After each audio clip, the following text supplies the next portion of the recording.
వాయుగుండం ప్రభావంతో కోస్తాలో వర్షాలు ముంచెత్తుతున్నాయి. ముఖ్యంగా నెల్లూరు జిల్లాను భారీ వర్షాలు అతలాకుతలం చేశాయి. ఈదురుగాలు తోడవడంతో భారీగా ఆస్తి నష్టం జరిగింది. మరోవైపు సహాయ చర్యల్లో అధికారులు ఘోరంగా విఫలమయ్యారని బాధితులు ఆగ్రహం వ్యక్తం చేస్తున్నారు.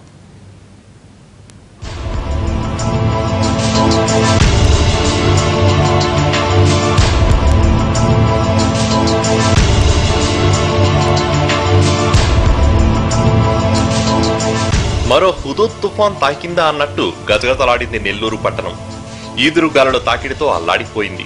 నెల్లూరు పట్టణంలోని తూర్పు ప్రాంతంలోని బాలాజీనగర్లో 100 కిలోమీటర్లకు పైగా వేగంతో వీచిన సుడిగాలుల వల్ల అపార నష్టం కలిగింది. భారీ వృక్షాలతో పాటు విద్యుత్ స్తంభాలు కూలిపోయాయి. రేకుల షెడ్ల పైకప్పులు ఎగిరిపోయాయి. రోడ్డుపైన ఉన్న తోపుడు బళ్లు, చిన్న చిన్న బట్టీలు చెల్లాచెదురయ్యాయి. బీభత్సమంతా కేవలం 2.5 నిమిషాల వ్యవధిలోనే జరిగిపోయింది. అత్యంత వేగంగా వీచిన సుడిగాలులకు అడ్డొచ్చింది ఏదీ మిగలలేదు. సుడిగాలిని తట్టుకుని ఒక్క చెట్టు నిలబడలేకపోయిందంటే దాని తీవ్రత ఏ స్థాయిలో ఉందో ఊహించవచ్చు. అయితే అధికారులు విద్యుత్ సరఫరా నిలిపివేయడంతో విద్యుత్ స్తంభాలు కూలిన ప్రమాదం తప్పింది.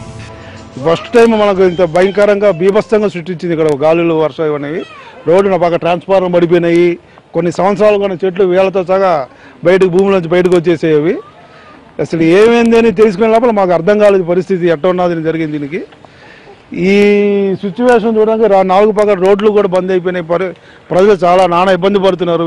దీనికి కళ్ళు మూసి తెరిచే లోపల జరిగింది. ఇది ఇన్ని రోజులు విన్నాం కానీ మాకు ఎప్పుడు కళ్ళతో చూసింది లేదు. ఇది ఏం ప్రమాదం తప్పింది కానీ చెట్లు గిట్లని పడిపోయినాయి. ఈ చెట్లు అనేది ప్రకారంగా పడుకున్నారు. పాపం భయపడిపోయారు.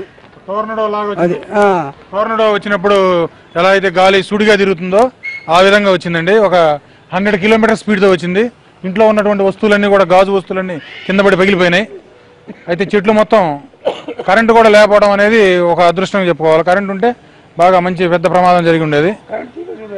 మొత్తం కరెంటు తీగలన్నీ కూడా స్తంభాలన్నీ కూడా ఇరిగిపోయినాయి. సగానికి ట్రాన్స్ఫార్మర్ దగ్గర అన్ని చెట్లన్నీ పడిపోయి మొత్తం తీగలన్నీ కూడా కట్ అయిపోయినాయి.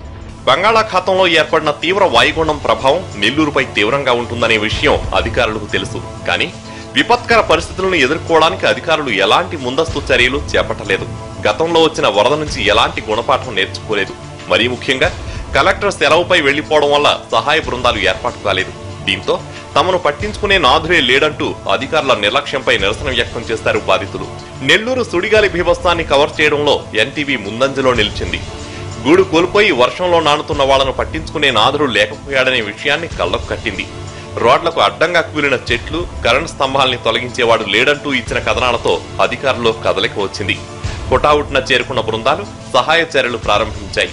మరో 24 గంటల పాటు వర్షాలు కురుస్తుండటంతో అప్రమత్తంగా ఉండాలని హెచ్చరికలు జారీ అయ్యాయి.